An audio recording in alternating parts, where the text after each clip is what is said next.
This is Donut Larsen with his track Ghost of You on Tell Craig Your Story podcast.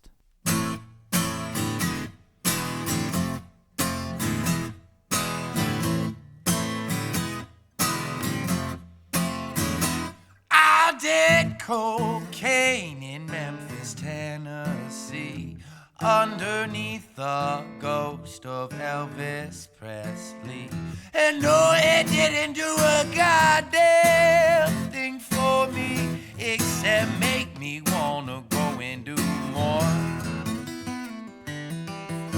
It's a habit that I like to abuse after a long, hard day of being with shoes. My socks are gone, somebody stole my shoes, and now my feet are cracked and blistered and sore. Grab me up another needle and spoon, I'll be there soon, up there with you. Take me what you think I should do, or to think about when all I think about is you.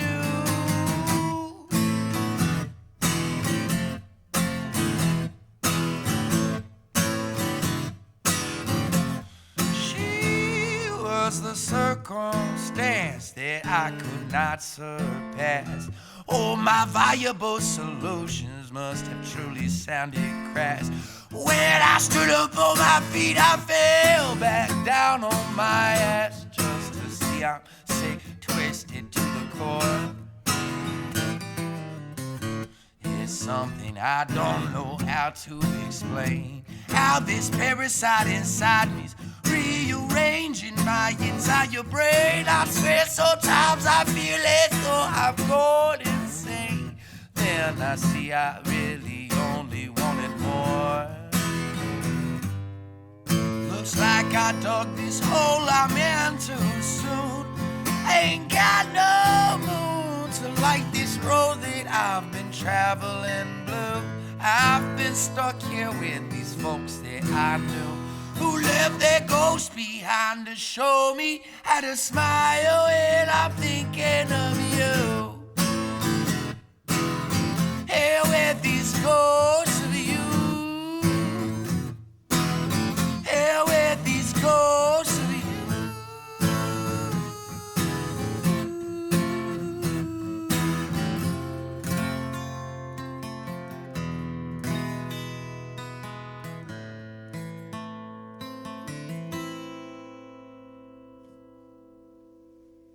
Black China, baby.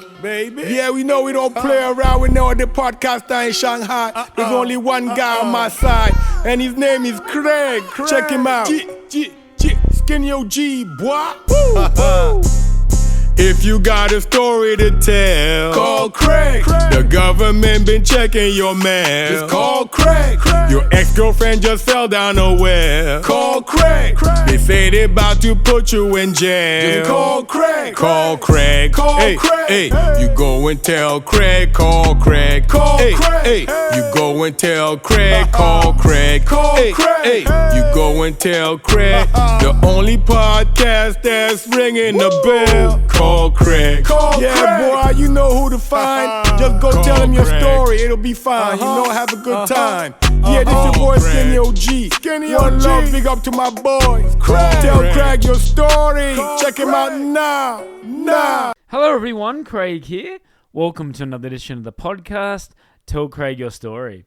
So I had a 1 month holiday for Chinese New Year, and I went to Bali, and then I went to Newcastle, Australia to visit my family and friends, and then I finally landed in Las Vegas, where I got to see round 1 of the NRL at Allegiant Stadium, and I got to see my beloved Newcastle Knights team beat the North Queensland Cowboys. It was such an amazing experience, and I had a lot of fun.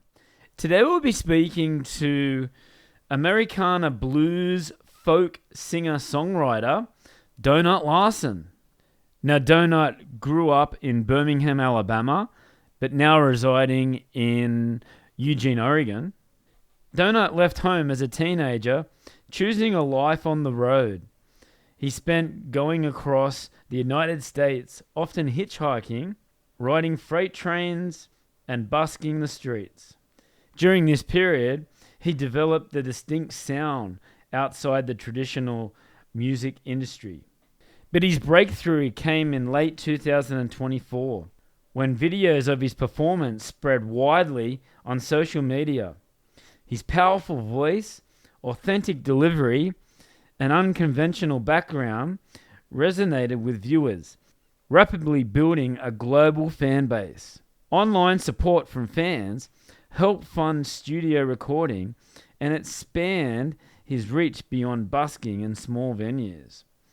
And in 2025, Larsen released the album Maybe, a collection of deeply personal songs exploring relationship, hardship, faith, and survival. But before we go, please go to our website where we're at Podbean.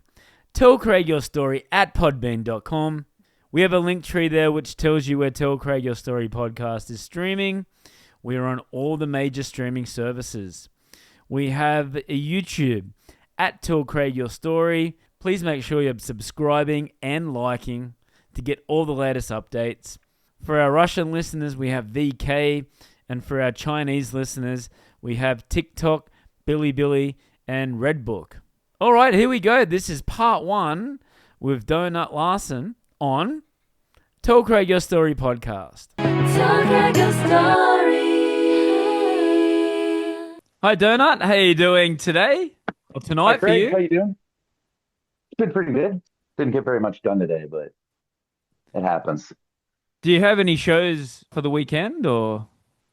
No, I had a show actually today. I think it's the 30th. Yeah, it was supposed to be today. It got canceled. And then I'm playing in Portland on the 7th. I'm playing in Seattle on the 16th, and it's pretty much all the booking that we've got going on so far this year. Okay. We're working on building a tour out right now, but yeah, we're trying to get shows. It's cold right now. The whole music industry just kind of shuts down for those 3-4 months from like end of November all the way to fucking February. Yeah. So in terms of cold, it's freezing over there. I see on the news there you're getting like blizzards, and we actually live in one of the few parts of the country that aren't getting that. Right. Even Los Angeles is getting blasted with cold weather, and I mean the coldest it's been here, because I live in Oregon, so it's right. It's nice and wet. There's been a little bit of rain, but I think the coldest it's gotten is cold enough to frost, but not cold enough to freeze, right? So maybe like 34, 35 at worst. For most of the nights of the last week, it's been I've been going out in my slides. So So 2025 for you, that was a pretty productive 2025 for you. You brought out a new album. Tell us about that. Yeah, after the video came out, the folks that I worked with for the first year, they seemed to be really marketing focused in like their profession. They had this, how would you say, like how they would do it, where it's like, okay, let's release a song every couple months. And I'm like, can we just put an album out? Like, what? Like, we have 5 songs recorded. Why don't we just go back into the studio instead of buying all this crap and just record it? And then, from December to like September or so, pretty much when we got to Eugene, it was like me just in charge of the project. That's not good. Nobody wants me in charge of any projects. So talk about the project. We were having this big fight, and she dropped me off somewhere outside of Cincinnati, and she was going to go see her kid, and I was going to try to make some money, and we were going to like calm down, separate, and then meet back up the next day or the day after. And I watch a lot of YouTube shorts. It's my favorite part of all of this is I watch a bunch of YouTube shorts. So at that time, for about a week or two, there was this trend on YouTube where people were just uploading Megamind clips from the movie Megamind. And so I'm by myself. I'm not supposed to be drinking, but I have the only thing I want to do is I want to get not a bunch of beer. I just want to get some beer. I want to go in that bush and I want to watch Megamind and go to bed. That's it. So I asked this guy, I said, hey, I don't have an ID, but I have money. I just made money playing music. Will you go in there and buy me a beer Mm. or some beer? And he's like, well, play me a song. And then so he recorded that, which is not strange to me. Like that's not odd. People Yeah. record me from their car all the time. But when he put it on TikTok, so he put it on TikTok, Mm. and I woke up in the morning and my brother's messaging. He's like, "Hey man, you got 3 million, 4 million, 5 million views on TikTok," and I'm like, "Oh my god, Wow. I had like 3 people hitting me up." So then I go and I see the video, and right there in the video, text on screen, beer in the corner, and I'm just like, "Oh no, I've been so much trouble." Um, but I mean, it worked out at least for that first few months. Then, when I got here, it really slowed down because I don't know how to social media. Like I didn't have a TikTok or an Instagram or a Snapchat. I didn't have any of it when it all came out. So yeah, the next several months was me like learning. We missed a lot of opportunities because I didn't know that there was 6 inboxes in Instagram. Um, yeah, that was. Did you know that Empire Records hit you? No, I didn't. Did you know that Sony hit you? No, I had no clue. None. Damn. Eventually, I got my partner involved. She's an absolute godsend. Definitely we wouldn't have kind of got a little bit of a, what do you call it, like a rise, right? So I Mm. mean, the engagement was just way down. The views were way down. We weren't really acting very successful. She got involved and kind of started showing me which directions I needed to go and kind of what things I needed to do. And that was one of the big goals was it was just like, look, what I tell people in the city of New Orleans mostly is if you go, you just do it, Mm. right? Just do it, right? You got 3 people that have an instrument, you're gonna make more money than one person with it. Just put it out, just do something, right? So like I said to myself, like, look, it doesn't matter to me if it I mean, it does matter to me a lot if it sounds great. I'm a perfectionist, but it's like at the end of the day, I just need an album to come out here to release. So I essentially I took most of the song, like 80% of the songs because I didn't write a lot of songs. It Right. takes me a long time. Why is So that? for that, Did you say that you're a perfectionist? I'm just lazy and I'm a perfectionist. Right. I'm watching a movie and after this movie, I'm gonna watch a YouTube video or I'm gonna go get some beer and nowhere in that is there. I should sit down and write some music. Like I have that thought, but then I never do. So there's probably at the beginning over that, let's call it 12 years, there were maybe 15 total songs written over that 10-year period. Not all of them great, not all of them really kind of they wouldn't have fit on that album. And so I chose the songs that were about, changing, were about becoming better. The songs that I wrote about how much I wasn't really a fan of myself, like who I wanted to be and what I wanted to be. And I like to think that that album is kind of like the story of my traveling, right? So like Yeah. I started Ghost to You is the first song that I ever wrote. I honestly don't even remember if it's the first song on the album, but if I was looking at the track list right now, unfortunately I'm terrible and I don't remember what it is. It kind of just goes down the list of, I started traveling, I learned all these things, I met all these people. I didn't know people did this. Now I'm riding trains, I got my shoes stolen in New Orleans, right? Like, Right. and then, come like the middle of the album, I've been traveling for at least 2 years, 5 years, something like that. I've never been a junkie or a really big drug addict. I've had alcohol problems in the past, but I've done my fair share of intoxicants. Mm. But towards the middle of the album, there's songs like MDCC and Whiskey Drinking Martyr Yes. and yeah, just songs that were like I'm in the throes.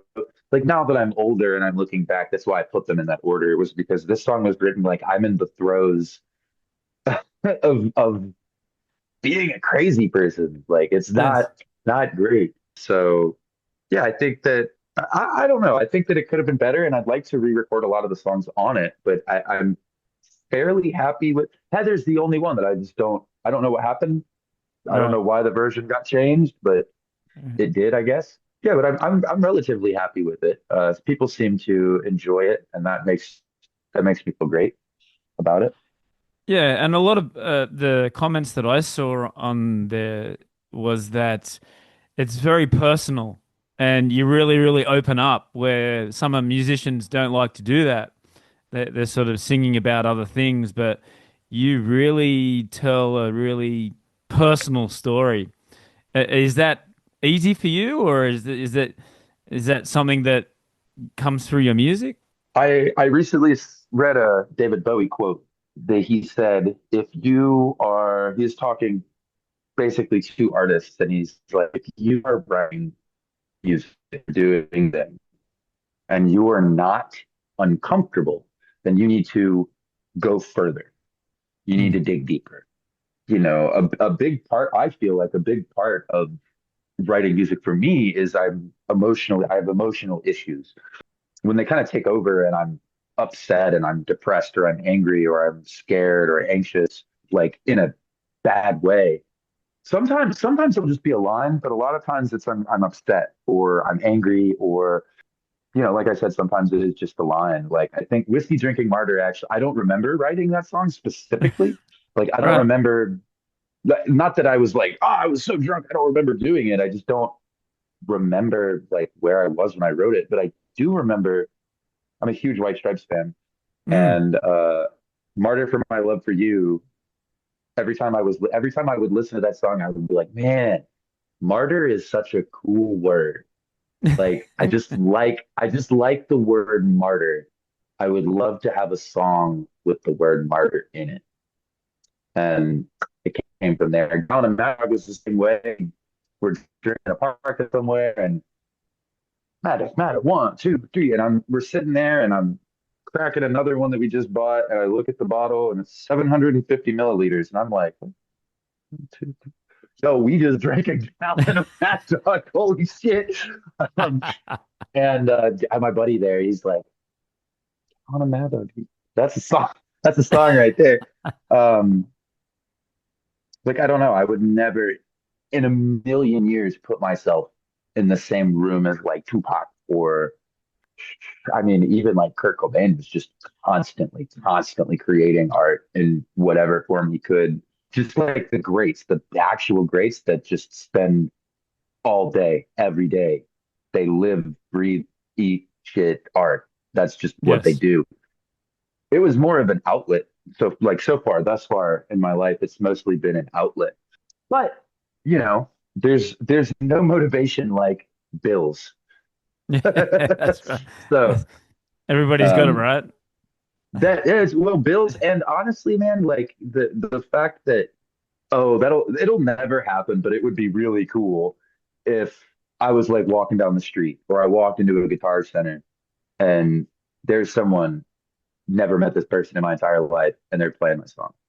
And Yeah. I always was like, that would be really cool. Probably will never happen. I mean, maybe with like some traveling kid might have heard my song from someone else or something like that, but like never something like that. And it's like, that's been one of the coolest parts as well is it's just the fact that people like it. It was like, I don't know, like I wrote those songs and they're important to me and I like them and I think they're great.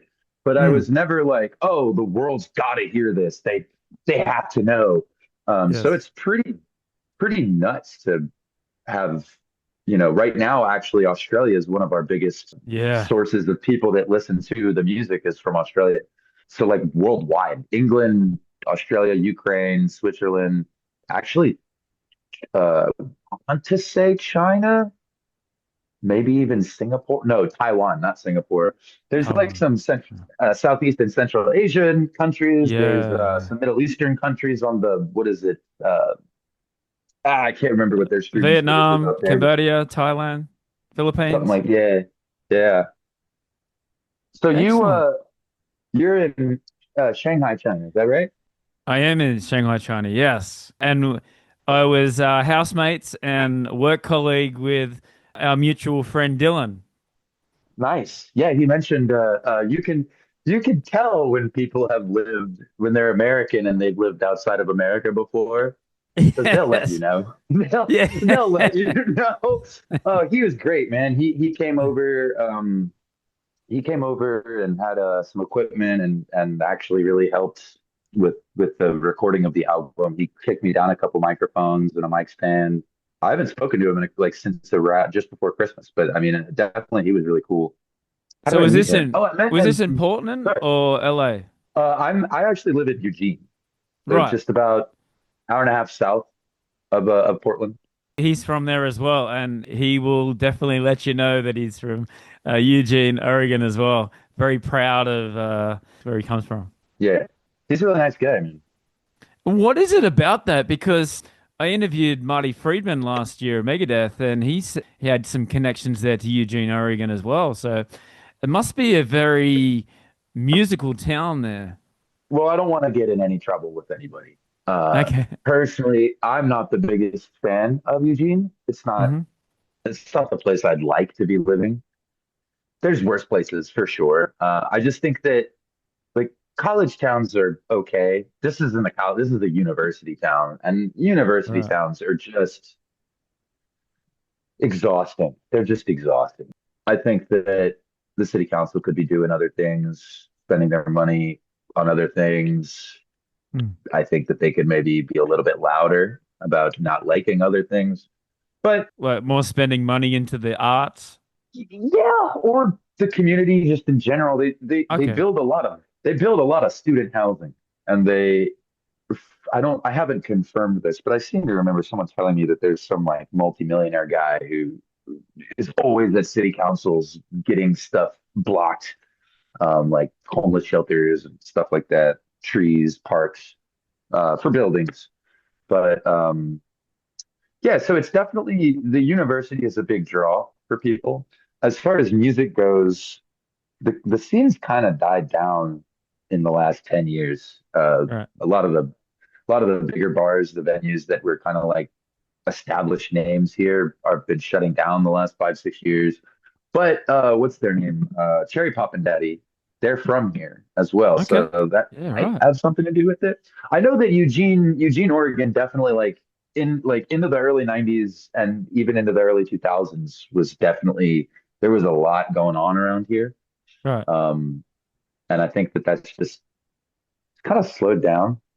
I wonder if it had anything to do with legalizing weed, but I have no clue. I have no clue what did it. But honestly, I feel like a lot of places are kind of, except for like the bit like Nashville still has buku bars. New Orleans got buku venues, but there's a lot of places that, they used to have a lot of stuff going on for them. The smaller towns like Eugene. Eugene only has 126,000 people, Yeah. 130,000 people, something like So it's that. only It's not small. very Yeah. big. Right. Yeah. So with your musical influence, you said David Bowie, you said Nirvana, the White Stripes. I don't really hear those influences in that new album you brought out, maybe. So where does this acoustic, they said on Spotify that it was Americana style. So where is all this coming from? Yeah. So man, I wanted to be Kurt Cobain. Right. I wanted to be him so bad. Have you ever played in Seattle yet? In Seattle? Oh, I love Seattle. Seattle. Yeah, I've right. played several shows in Seattle. Right. Um, yeah, so when I moved to New Orleans when I was 17 and I was still like trying to play like grunge, sludge Right. metal, that type of stuff. Yeah. I had a band out there and I mean they were all into like Caius and DRI and Electric Wizard and well when I started traveling it just wasn't I'm not gonna play.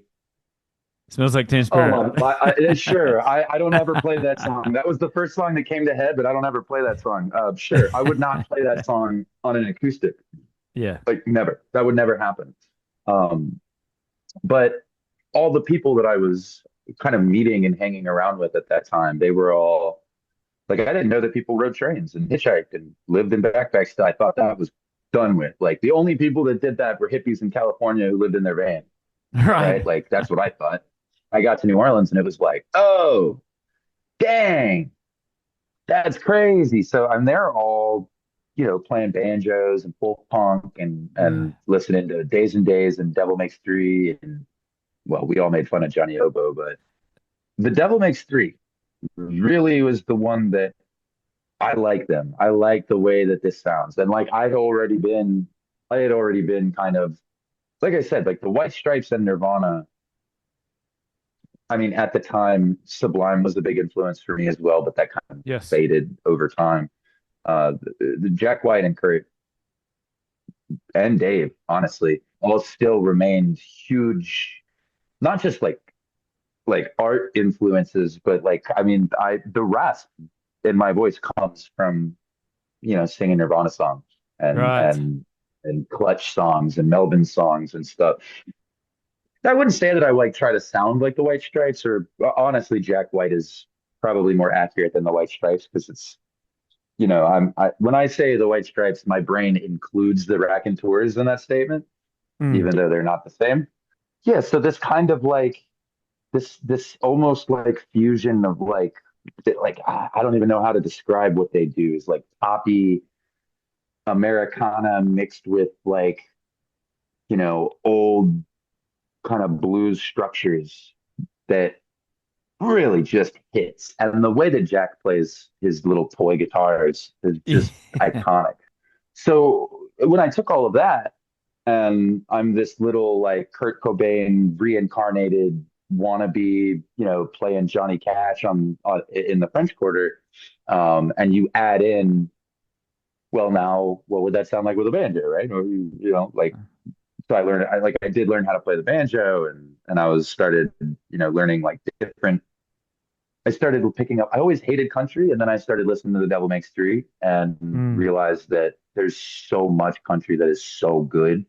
The song that keeps popping into my head right this moment is Carolina Drama. I don't know if you're Mm. familiar with that song or the No. Raconteurs, but really like there's a lot of like slide guitar work going on. It's very melodic, but it's this Right. very basic, basic chord progression. It's like four chords just to walk down. And I love that he could do that. I mean, Yeah. Seven Nation Army is just one clip, and it was a smash hit. It was simple. It was so simple that you could digest it. You could guess what's going to come next. You don't, but yet you're still surprised at Yes. the end of it.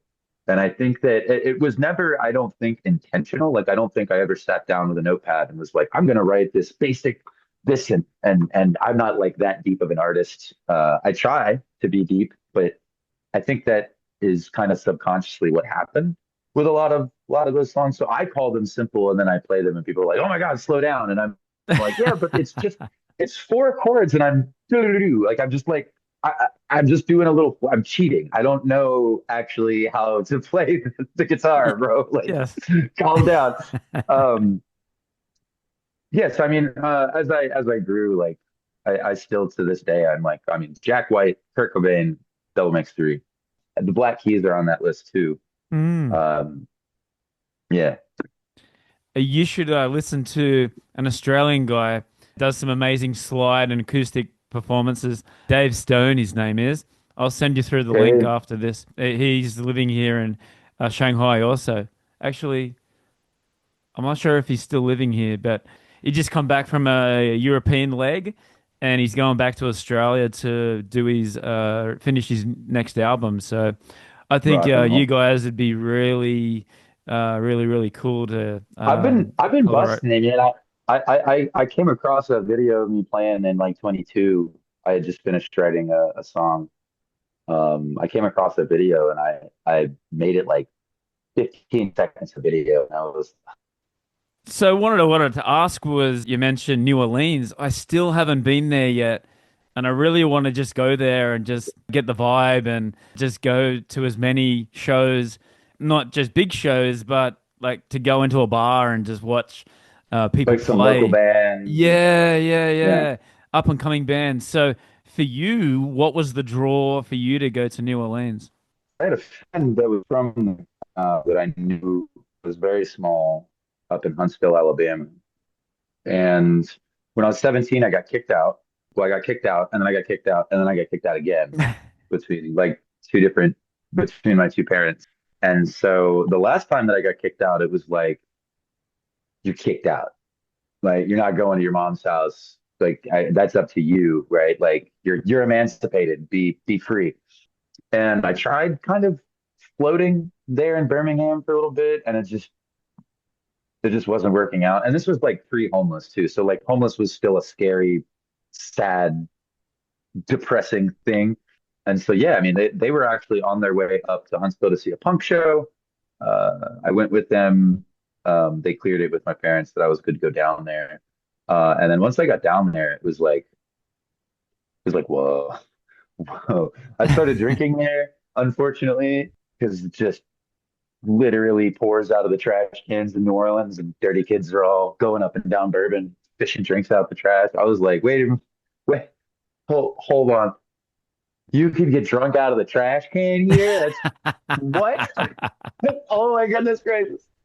Yeah, so that's what kind of led me into traveling was then I got a little bit ridiculous in the house, and they were like, nah.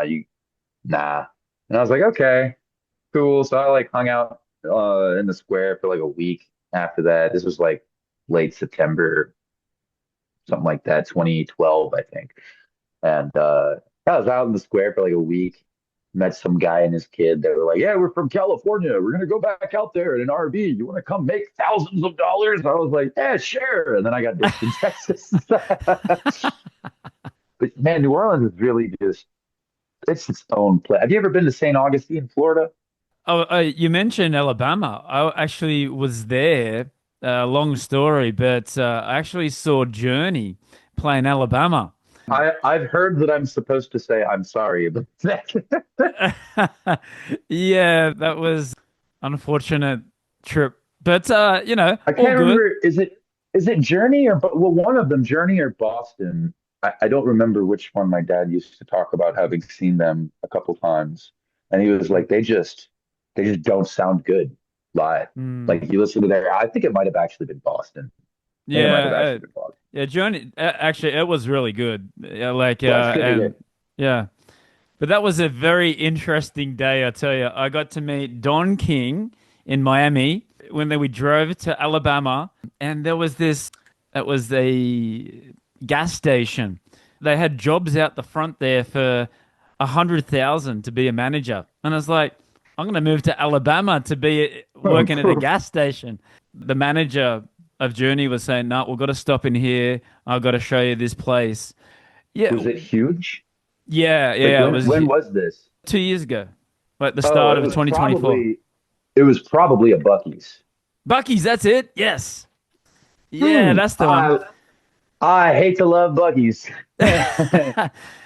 And yeah, out the front it said like be a manager for 100,000 US after tax, and it's like, oh my God, that's incredible. So I don't know too much more about Bucky's, but it actually tempted me to come back and work there for that much money to work at a gas station.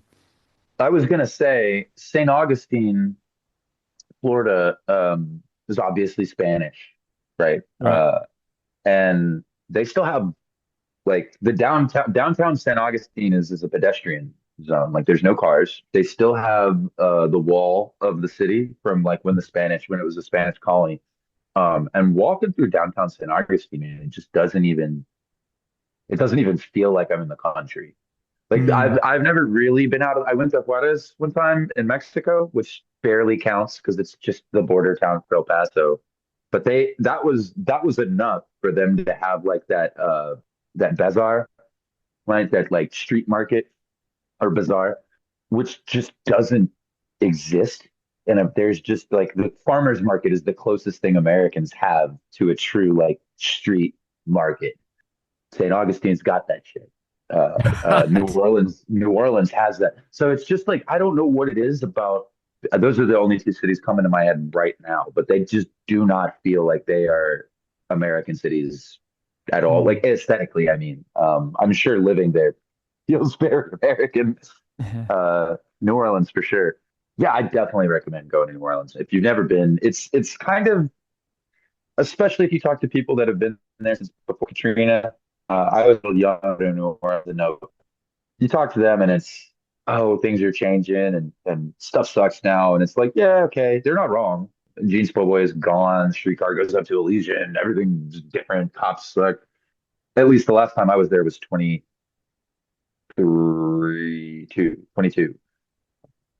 And it was still very much New Orleans. Yeah. um, yeah, we have And that's we have what. a joke and Oh, among train kids in New Orleans where it's like, yeah, you'll be hanging out with your friend for like a week, getting drunk, and then like I'm fucking done. I'm done. I'm done with this place. I can't stop. I've got my food. I'm going to the hop out. I'm going to catch a train. And we're like, okay, man, we'll see you in a couple days when you run out of booze. You see him walking back. I have been on the other side of this myself, where you see your friend walking back up like 3 days later on Esplanade, and they just have all their shit, and they're just like, I ran out of food. And we're like, yep, we knew it. It's fun, man. It's a fun place to be for sure. How about Alabama? You grew up there? I What was kind of a shut-in when I grew up, but yeah, I grew up in Birmingham and in Meridian, Mississippi. Well, outside of Birmingham and in Meridian. what was the music scene like there? Well, first of all, like I said, I didn't get out much when I was a Mm. kid. Kind of liked to play video games and ride my bike on my own street. Thank you very much. But my dad had a friend that was really big. He's like a producer, not he collects electronic music instruments, Mm. oscilloscopes and oscillators and things like that, keyboards. Like I just did Jam in the Van, and Yeah, right. I was belting maybe a little too hard like the day or two before I had the session. And Right. yeah, it was for so a couple days before the session, my voice was feeling a little bit like this. And then I have experience with that though. Like I used to drink. It's disgusting how much I used to drink. So Like the whistle. I would wake up in the morning sometimes. And will you pass me the cigarettes over there? Because I still gotta go busk in a second, man. Like I gotta pull out my Tom Waits songs and sound like I'm a junkie real quick. Um, It's like Bon Scott, where he would he'd drink till he pass out, and then when he wake up, he'd have a beer there on his counter. He's like, "Oh, you start drinking again." sick. Bon Scott. I love Bon Scott. I just saw AC/DC last 2 months ago. Yeah, Got I it. honestly, man, Gotta love most of the them. time, forget they're Australian. Yeah, Like totally forget about it. yeah. It was one of my dad's first shows. He saw them with Bon Scott in the early days in the 70s. My first show And in then the late. so he saw him with Brian and Bon. Oh, my dad did. I was too Still too young. young. So I saw them in the late 90s the first time. And then, yeah, 2025, I'm taking my dad to see AC/DC. It's just incredible. And and That's and it. Angus comes out in his schoolboy uniform. He's got the white hair. He gets on his knees and runs on his knees still. God love him. I I remember when just Black Ice came out and everybody talked on it. Like they were like, "Oh, this is garbage," and I was like, "Yeah, it's not great." But what was the one song? It was like Ball Buster or something like oh, that rock or on Black. bust. Yeah, Ball breaker. It's all Ball rock. Breaker. That was it. Yeah, Yeah. yeah, yeah. Rock or bust. There's all That just that song was awesome. yeah, still rocking out, and they said, "Come on, this has got to be your last year." And then they announced like a tour of North America and South America for this year, and it's Most like they're big still, bands do that. Every yeah, time I see someone or hear someone talk about a farewell Grateful Dead show, I'm like, which one? Like, which fucking farewell tour was it? Like, it's the same as Kiss as well. Like they're, oh yeah, this is our yeah, last farewell they had tour. a last tour in like 2003 or four, and they're still Yeah, touring. Or I think well, because fucking Ace Frehley died. yeah. Uh, and Gene is a douche. I don't know that they're still touring. Actually, now that I They, think. they did a show in Vegas, unmasked, Oh, without the makeup, like 2 or 3 weeks ago. Um, wow. but yeah, they're still. I don't think Gene and Paul are. They're the same. They're just gonna play until their final breath. But it's all they know. Yeah. That's really all they know. It's Like just. Ozzy, Oh yeah. but Ah, worse. Ozzy. yeah.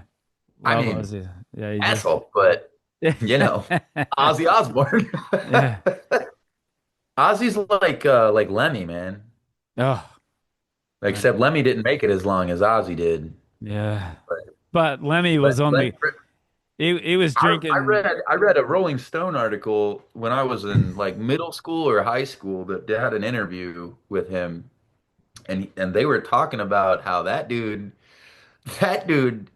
for like 20 years he ate red meat, smoked cigarettes, and drank fucking whiskey. Like Yeah. that's what Lemmy Kilmister lived off of for like 20 years. Healthy as Yeah. a newborn seagull. I just made Yeah. that up. Well, well, Aussie stopped years ago, but I don't even know what that let. means. Newborn seagull? What the fuck? I should cut that out as a short Write video. that down. Yeah, Write that down. that's a good title for a song. Yeah, he'd fill your bottle up. I was watching a documentary, and he filled the full of whiskey, and then got the Coke out and just put a little bit of Coke out. There's like, there you go.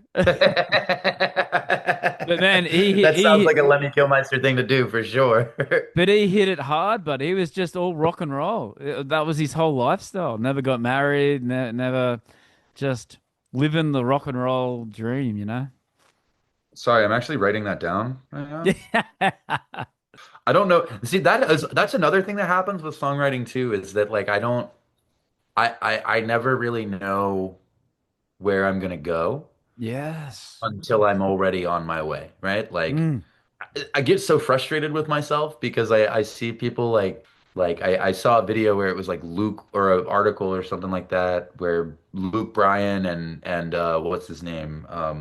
He's got all the face tats, big it'll come to me in a second. Where like he sat down with him and they wrote like 4 songs in a night, like those two guys in a couple hours.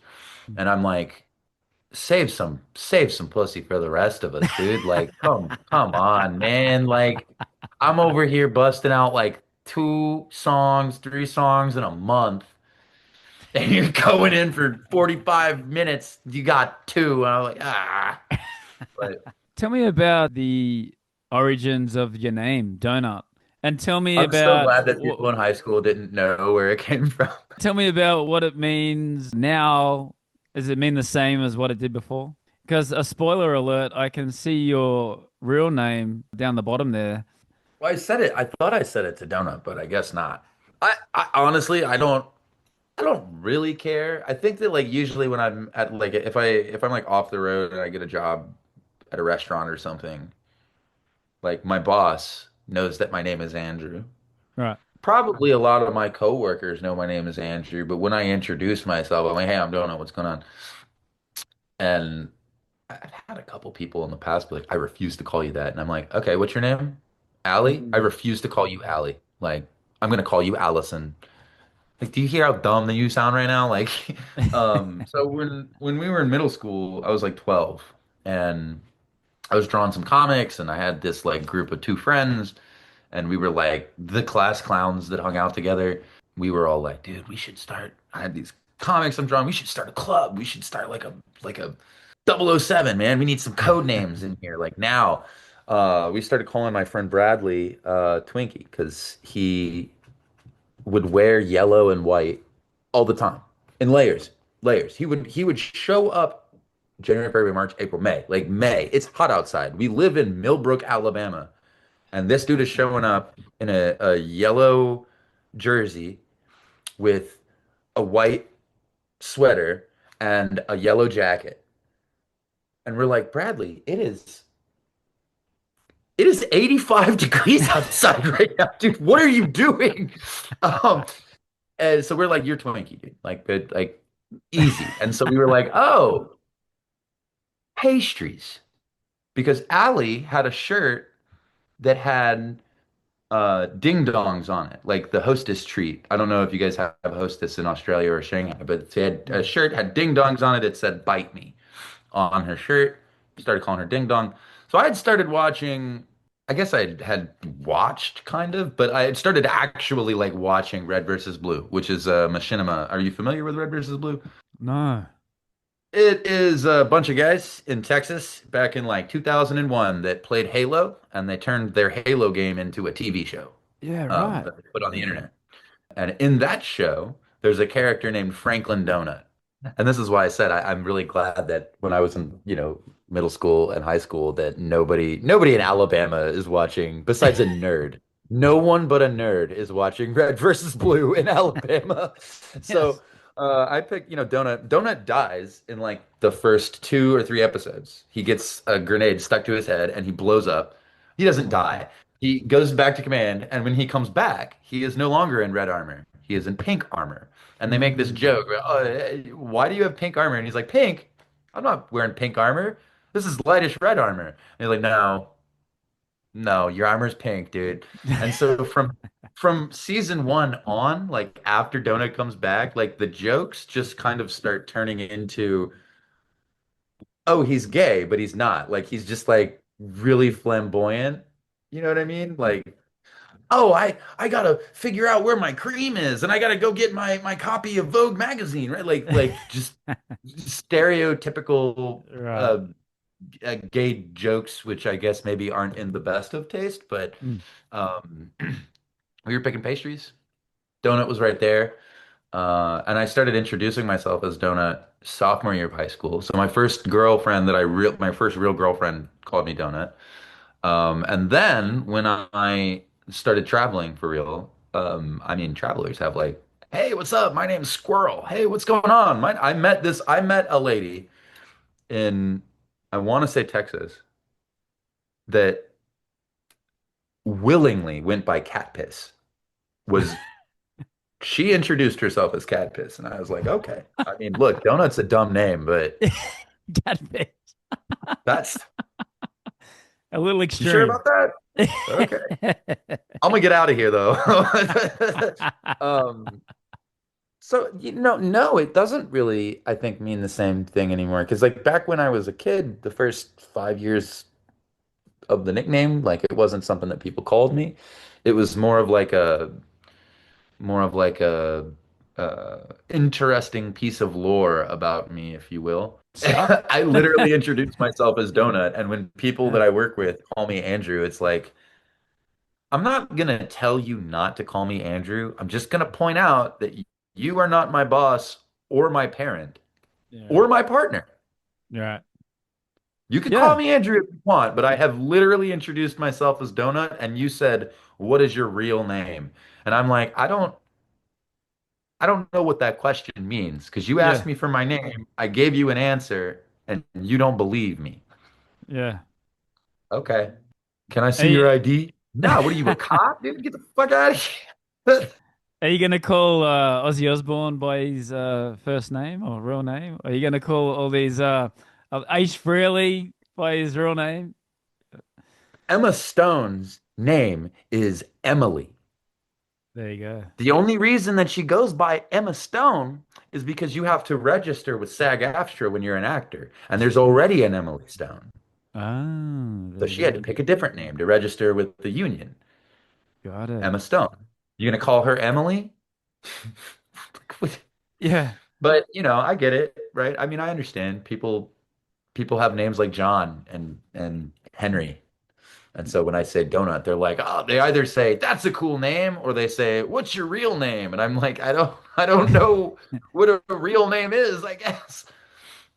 Um, yeah, so I started traveling and I already had one. Like Yeah. I didn't have to go through Pretty we're gonna sweet. start calling you Yeah. bum napkin or something. I don't know, whatever nonsense. Cat piss. Cat piss. Oh, There you go. My brother, we were sitting around a fire and we had just got him started travel. He ran away from home. I promised I'd come and get him if he ever did. I went all the way across the country from El Paso, Texas to go and get him from Birmingham, where he was not supposed to be. He was supposed to be in Mississippi because he had a warrant. ah, And So we start messing with him and calling him Skippy, making him go and get all the sandwiches and stuff. We're like, eventually, we're like, you know, you could just tell us no, right? Like, you know, you have that power. No, I'm not going to get you a sandwich from McDonald's. It's like, okay, cool. So we're sitting around a fire one day in the woods, and me and my buddy are like, you know, Jacob, we're gonna start calling you obnoxious, man, because you are about as annoying as a you're about as annoying as a wet fart. And yeah, and he so this dude, my brother he looks at us and he goes, yeah, I'll be obnoxious. I'll be obnob for short. And we're like, we're making fun of you though. Like, this isn't like you know that we're making fun of you. He's like, I don't care. So his name is Obnob. Isn't it funny how those names just stick? I have a group of friends in Australia and they call me, my real name is Craig, obviously. I got friends at home that call me Cambo. It got shortened to Cambo, very Australian. Cambridge. I have never thought about a word that sounded very Australian, Mm. but that definitely does now that you mention it. That's Yes. super fucking Australian. Everything so E or O at the end of it, and everything is shortened. Monday is now Monday. I can do a pretty killer Australian accent. All right, yeah, give it to me. I'm gonna fucking try. And I don't know. I've had one or two. Or now it's see, this is my problem. Ever since I left theater about 5 years later, every time Australian and English mix in my brain a lot. But I remember that I was living with my dad in Phoenix, Arizona, and that was bad. That's not how you say Arizona.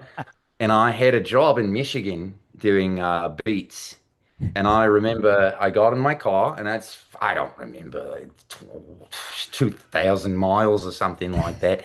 And every time I would stop at a gas station, I would say, I'd go stop in for petrol, as they say. Yeah. I would walk in and start talking like this, and they fucking somewhere in Illinois or something. I don't know. This is very sloppy. It's Um, coming. It's going in and out of South In Africa and and out. New It's been a long time Zealand, since I and yeah, practiced. yeah. I That's did good, enough. bud. I did like 3 years of theater in high school. I spent Right. 1 year in Meridian where they didn't have a theater program.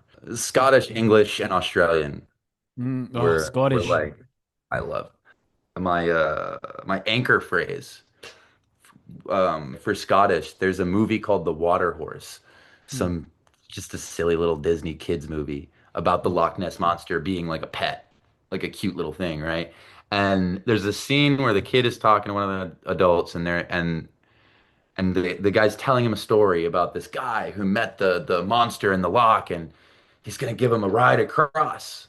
And so he gets on to the monster, and they go out into the loch, and the kid's like, "Well, did he make it?" And the guy goes, "I don't remember." No, see, that's Australian. Fuck it up. He's like, it's like I don't. He either.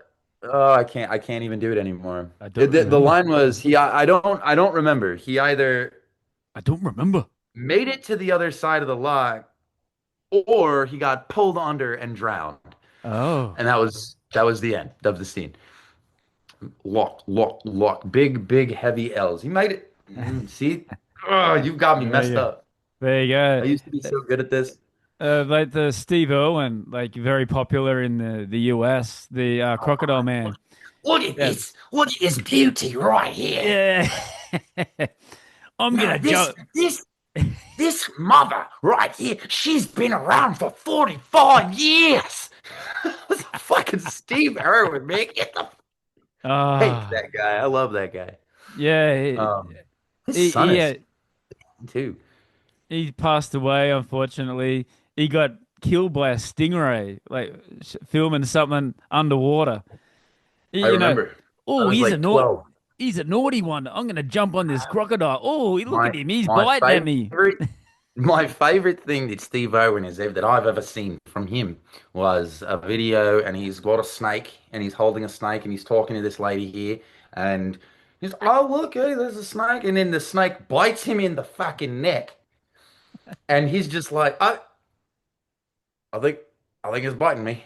And she's like, "Are you serious?" And he's like, "Yeah, yeah, he's got me. He's good dad." It's like, Steve, Steve, stop.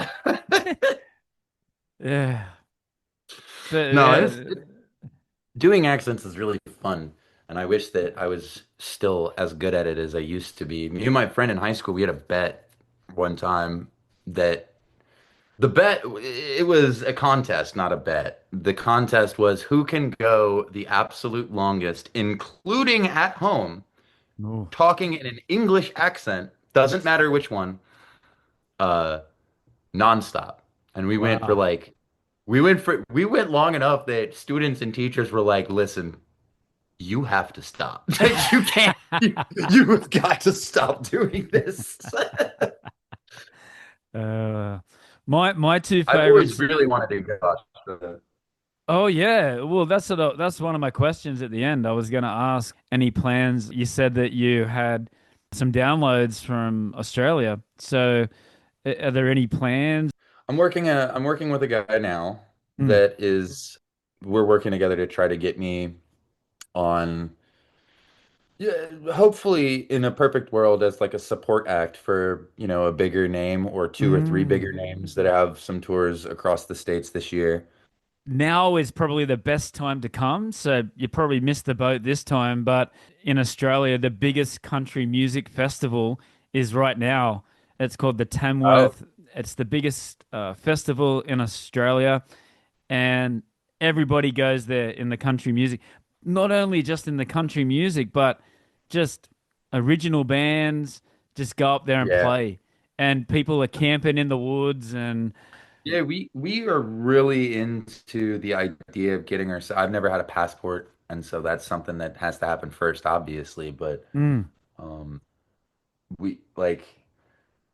There's been a couple bands, two band members from separate bands that I've talked to about like this industry is just it's more receptive mm, in Europe and in kind of like between Europe and the Middle East and Southeast Asia and mm, Australia, like the people there are much more receptive to artists. So it's from there, what they were telling me was that it was easier to go to England and have this really nice, you know, explosion of people, right? Like, oh my God, you guys are great. We're all gonna go buy your album and this and that and come back and put you on a tour and let's go play in Spain. And just the opportunities are what they were telling me were wider. Like there was a wider net of opportunities there mm. just because people are more like and I'm ignorant here because I've never been to Europe, so I can't really speak from experience, but I can speak from experience that Americans, as far as our government for the last 50 years, doesn't really give two shits about artists. They don't care. For someone like me who's like cannot function without medication and help in the regular world, it sucks because that's, especially now, it's what I've been trying actually really, really hard to do for the last year. Nobody wants to do anything, right? Like, what I mean is, everybody wants to do something. What I mean is that, it oftentimes it feels to me as though the process is being made to be convoluted on purpose. Well, I know that that's true. I just mean like it feels like there's a lot less DIY and a lot less chance taking for artists that sound good. Like it's like if you can't fill 200 to 500 seats with your name alone, then no, You don't want like you. that's what you Yeah. need to do, right? And it's like I'm not saying that that's not true elsewhere, but the people that have played elsewhere come back and tell me that, oh, it was awesome. Oh, it was awesome. Um, and like you were saying, like you have these bands and you're playing in China and they're all like, oh my God, thank you. Blah. I guess like people like music like that in America too. They just I don't know. They don't look at it as a real job. It's a very, here in China, especially in Shanghai, there's a very, it's a growing underground scene here. And it's all a mishmash of all different styles. But yeah, I definitely think that you would fit in very nicely here with a couple of shows in Beijing, Shanghai, Hong Kong. I think your style of music would definitely throw a curveball in there anyway, with your style of I've music. I've been saying in the last 6 months or so when people ask me, you're familiar with the Black Keys? Yes. Yeah. So what I've been saying is that I wonder what the Black Keys would sound like if they had a banjo player, Yeah, right. right? Like, so when people ask me, like, well, what do you want to do, right? Like the next 5 years, like, what do you want to get into? And it's like, well, first of all, I need a band. Yeah. That's first step is That's I what I need was, to have a band. And that's what I was going to ask you, but don't you think you could still do it on your own, or absolutely, or you 100%, right? Like I could do it on my own. It's just it's less fun. Like not to say that it's not fun. It's super fun. It's so do just you so do you have there's an guys? energy that when you're playing with other people that you vibe, you pick up on, right? It's like, oh, I'm For sure. I'm into it. I'm floating, right? And by yourself, it's like, well, if you play well, if you have a good performance, it's really easy to catch that, oh, this is good vibe. But, like I said before, if you have three people that suck at their instruments, they could play them, but they suck, and you send them out in New Orleans, they're probably going to make more money than the one dude with a guitar who's really good Yeah, right. because they're louder, they draw more attention, they're bouncing off of each other, they're energetic, right? Like they look better. Mm. And So um my question oh, is then, would you consider ever moving back to New Orleans to keep the more vibrant music scene rather than you or you settled there? I'm not settled here. Definitely, I don't want to live in Eugene for the rest of my life. I don't know if like to live in New Orleans for the rest of my life either. That can get Yeah, I understand what you mean. it can be a slippery slope Mm. in New Orleans for sure. I think I'm more equipped to handle it now that I'm 30 than I was when I was 24 or 23, Mm. right? But it is so easy to just, and not just drink. It is so easy to do whatever you want. They call it the Big Easy for a reason, right? Like Mm. it is anything you want. What do you want?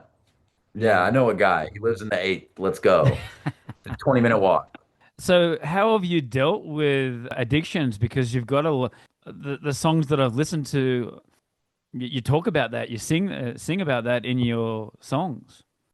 Some of a lot of my songs I'm writing about stuff Mm. that happened, right? Like in Ghost to You, there's a line, my socks are gone, someone stole my shoes. Right.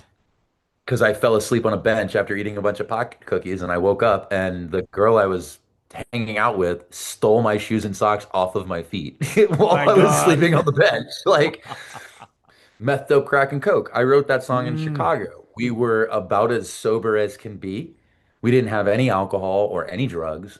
Mm. And I was like, this guy I was hanging out with had just taught me the chords for Hot Tamales by Robert Johnson. Mm. So I used that same chord progression and was like, what do we want to do right now? We want to get high on anything.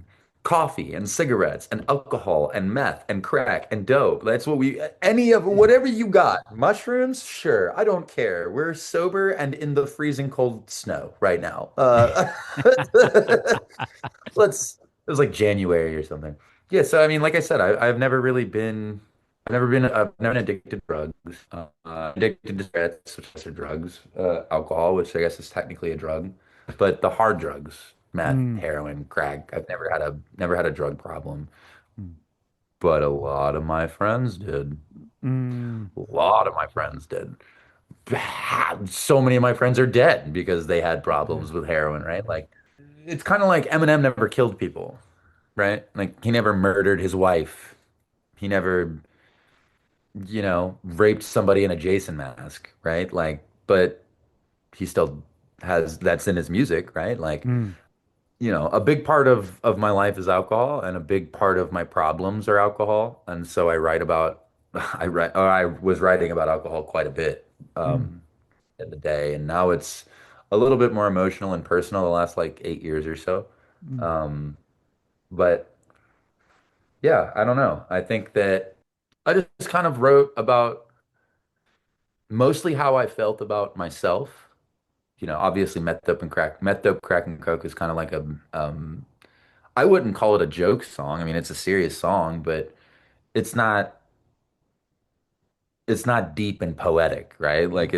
it's very superficial. We're sober and it's cold, and I would like alcohol or drugs or anything, Yeah. please. Um,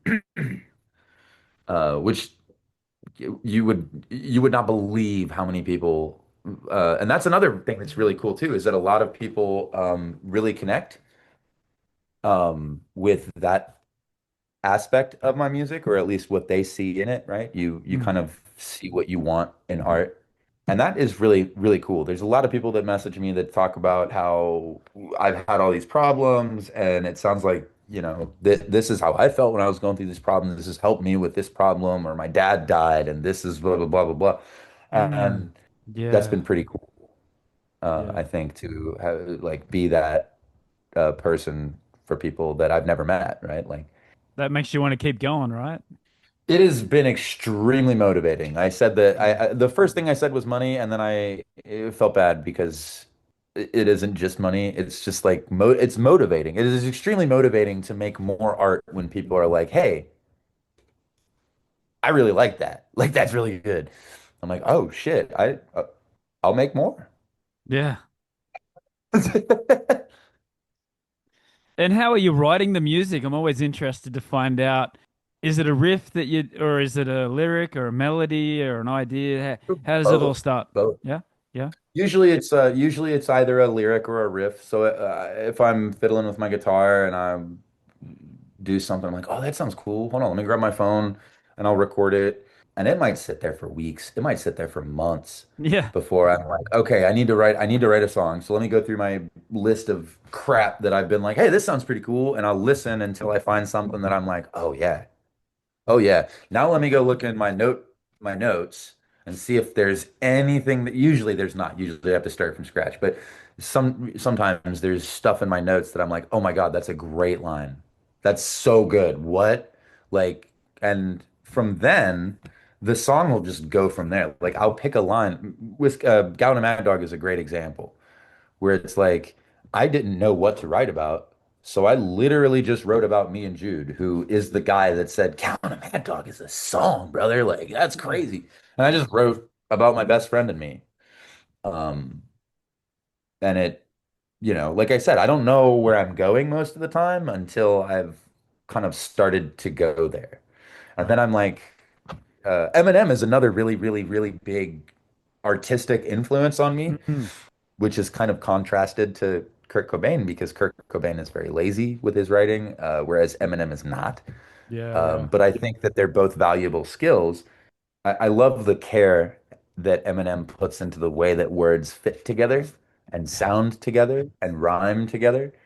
Uh, That's a talent. and I try to emulate that, right? Like I try Mm. to be like, okay, well, I don't like this line because it doesn't rhyme in the middle like I want it to. Like Mm. I need this rhyme in the middle of the stanza and then rhyme with the end, right? Like, yeah, I don't know. I've never like this is the first year I've ever really thought about my process, right? Like how do I Mm. do it? I just kind of like sit down and I'm like, oh, that sucks. Oh, that sucks. Oh, that sucks. Oh, that's good. Let's keep that one. Oh, Yeah. that sucks. That sucks. That sucks. That this one's good though. So let's keep that. And then I'll just fill in the blanks. Go through it. Right. Right. Right. Love it. I love that. And social medias, Donut, where can we find you for our international listeners? Yeah, we've got Spotify, Amazon Music, any streaming platform service, YouTube Music. We have an Instagram. We have a website, donutlarsenmusic.com. That's where usually our shows are listed on Spotify, the website. Anywhere, TikTok is about to disappear, but Instagram and YouTube is our main socials right now. And yeah, Spotify, Amazon, YouTube Music, Deezer, and anywhere that you're streaming music, we're there, I think. Great. Yes, folks, it's the moment you've all been waiting for. Parlay Restaurants and Sports, located in Jing'an, Shanghai, your new favorite spot for barbecue, burgers, and so much more. Come out to watch all your favorite sporting events. Enjoy brunches weekends starting at 11 on our terrace. Test your skill at darts, pool, and Golden Tee, an icon bar classic. 9 beers on draft, the freshest barbecue cooked daily, and so much more. This Saturday starting at 5 p.m., followed by our first brunch Sunday at 11. Parlay. We have you covered from kickoff to last call.